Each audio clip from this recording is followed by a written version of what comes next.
वो मैंने आपको बता दिया। अब आगे बात करते हैं जो एफआईआर और बिना एफआईआर के मामलों की, और जेओए आईटी 817 को लेकर क्या हुआ। ये जेओए आईटी 817 का मामला अभी गया था कैबिनेट में, और कैबिनेट में जब गया तो गया था रिजल्ट डिक्लेयर करने के लिए, लेकिन अभी तक भी, क्योंकि कार्मिक विभाग ने जब इसको भेजा तो उसमें 5 पॉइंट ऑफ कंसिडरेशन दिए थे इसमें कि कैबिनेट के लिए, कि कैबिनेट इसमें क्या क्या जो डिसीजन है वो ले सकता है। और उन ऑप्शंस में पहले ये कहा गया कि आप जो 817 का रिजल्ट घोषित किया जाए या नहीं। दूसरी ऑप्शन पूछी गई कि क्या विजिलेंस के रिप्लाई का वेट किया जाए, क्योंकि एडी के थ्रू रिप्लाई नहीं आया था। तीसरा पूछा गया कि जो एग्जीक्यूशन पिटीशन हाई कोर्ट में हो रखी है उसमें फैसले का इंतजार किया जाए, 556 का जो पिटीशंस थी। चौथा ये किया जाए क्या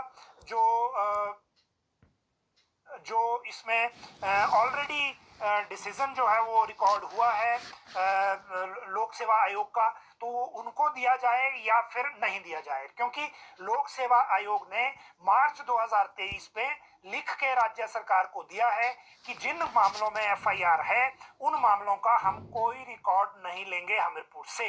तो मतलब जेओआईटी अगर सरकार कैबिनेट कह भी दे तो भी पब्लिक सर्विस कमीशन उस रिकॉर्ड को नहीं लेगा, ये बिल्कुल क्लियर है। ये ऑफिशियली अब क्लियर हो गया, पहले भी मैं आपको बताता था लेकिन अब ऑफिशियली क्लियर हो गया।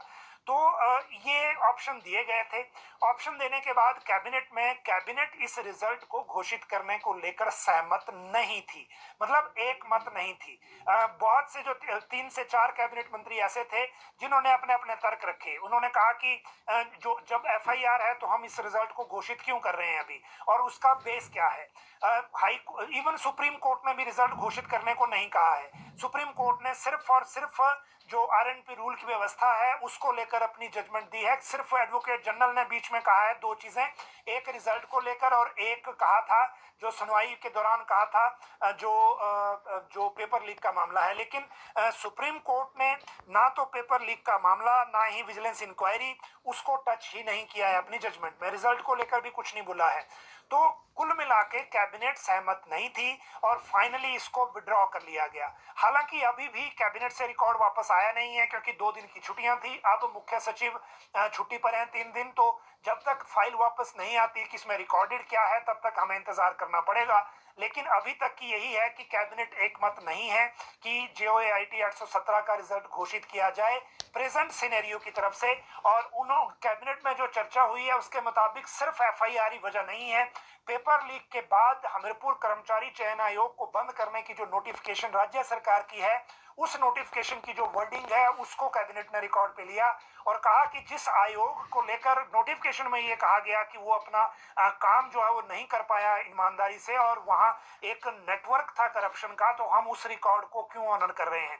तो इसीलिए अभी कुछ भी कहना मुश्किल है जब तक फाइल वापस नहीं आती। फाइल जब वापस आएगी तो अगला कोर्स ऑफ एक्शन तय होगा और फिर ये अगली बात होगी। हालांकि मुख्यमंत्री सुखविंदर सिंह सुक्खू चाहते हैं कि ये रिजल्ट अब हो जाए क्योंकि सुप्रीम कोर्ट में ही काफी लंबा इंतजार लोगों को करना पड़ा है। दूसरी बात एफआईआर और बिना एफआईआर वाले, देखिए 2 अपडेट हैं बीच में। एफआईआर वाली मैंने आपको बता दिया कि मार्च 2023 में लोक सेवा आयोग कैटेगोरिकली कार्मिक विभाग को लिख के दे चुका है, क्योंकि जब जेओआईटी 817 की मेमोरेंडम फाइल में गया कैबिनेट के लिए तो उस मेमोरेंडम के 2 पॉइंट भी क्लियर थे। उस मेमोरेंडम में पहला मेमोरेंडम में ये क्लियर था कि लोक सेवा आयोग मना कर चुका है, हम एफआईआर वाला कोई भी रिकॉर्ड नहीं लेंगे। दूसरी चीज उसमें ये थी कि अभी तक 13 एफआईआर जो दर्ज हुई हैं वो किन किन पोस्ट कोड में हैं और किन किन महीनों में वो ग्रेजुअली ऐड हुई हैं। वो इसलिए बताया गया कि आने वाले दिनों में कुछ और मामलों में भी अगर एफआईआर हो तो फिर हमारे पास क्या रिप्लाई है। तो इसीलिए ये 2 चीजें उस कैबिनेट मेमो का पार्ट थी जिसके आधार पर कैबिनेट ने विड्रॉ करवाई फाइल जो जेओआईटी 817 की थी। तो एक बात क्लियर हो गई कि जिनमें एफआईआर है उनमें लोक सेवा आयोग बिल्कुल हाथ नहीं डालेगा।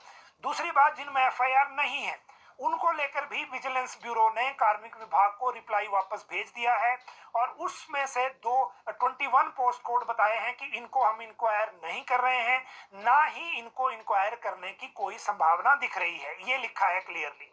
लेकिन वो लिखने के बाद ब्रांच में ये आया और ब्रांच में फाइल वापस आई, उसके बाद आगे भेज दी गई है सेक्रेटरी पर्सनल को। लेकिन उसमें ये कहा गया है कि ये डायरेक्ट विजिलेंस ने लिख के भेजा है, जबकि एडी से लिख के चाहिए, मतलब एडमिनिस्ट्रेटिव सेक्रेटरी से। तो वो डायरेक्टर विजिलेंस के थ्रू आएगा सेक्रेटरी होम को, फिर अभिषेक जैन को वही बात लिखनी है जो विजिलेंस ब्यूरो ने डायरेक्ट कार्मिक विभाग को भेजी है।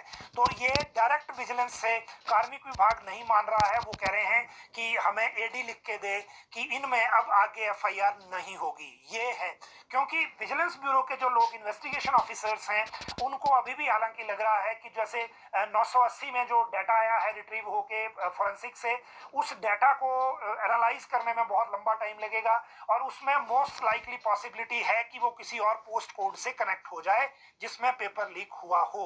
तो ये एक कनेक्शन बीच में है। तो ओवरऑल अभी काफी चीजें अभी क्लैरिटी के साथ नहीं है, लेकिन आने वाले दिनों में ये किस तरह से हो पाएगा वो जरूर देखना होगा। और सरकार या मुख्यमंत्री बार बार कह तो रहे हैं, लेकिन अधिकारियों में कोई भी क्लियरली लिखने को तैयार नहीं है प्रेजेंट सिनेरियो को देखते हुए। क्योंकि जिस संस्था को बंद कर दिया गया, अगर भंग नहीं होती तो फिर बात कुछ और थी, लेकिन भंग करने का जो ऑर्डर है, उस ऑर्डर का जो नेचर है, वर्डिंग है, वो ऐसी है कि फिर उस रिकॉर्ड को जो वैलिडेट करेगा उसके ऊपर सवाल उठेंगे। तो इस चीज को या तो अब सरकार या कैबिनेट ही दूर कर सकती है। तो कैबिनेट ने भी 817 में विड्रॉ कर लिया खुद को। तो अब किस तरह से आगे बात चलेगी इसके लिए हमें थोड़ा सा इंतजार करना पड़ेगा।